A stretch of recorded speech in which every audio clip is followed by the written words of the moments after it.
When you raise the debt ceiling, that's actually paying for stuff that has already been spent. One thing they do not do when they have unified control of the federal government is reduce spending.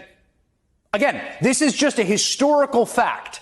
They increase spending when their party is in power, when they control the White House. Why? It helps the Republican president get reelected. Axios put together this handy chart of government spending. The purple line is defense, the brown line is everything else. You can see it there. Spending goes up during the administration of Ronald Reagan and George W. Bush. And then it slows down a little bit. See that little flat line? During the Clinton years. Okay? Again, that's when Bill Clinton was the president. And then after the House got taken over by Newt Gingrich, right? Republicans had a big budget standoff and they imposed spending cuts, right? Then what happens? Well, then spending skyrockets under George W. Bush. Okay? See how that line goes up? Right? Again, George W. Bush takes office. He's got a House and Senate, right? Republicans. They forced the country into two very pointless, very expensive wars. They also ran up a lot of domestic spending.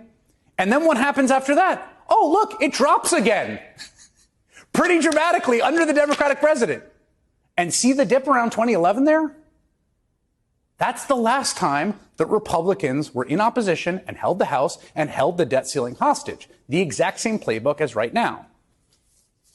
They demanded Democrats agree to painful, unpopular spending cuts, or else Republicans would crater the economy. So again, Republicans in power spent for decades while they had the presidency, turned around and pretended to care about curbing spending once Democrats are in power.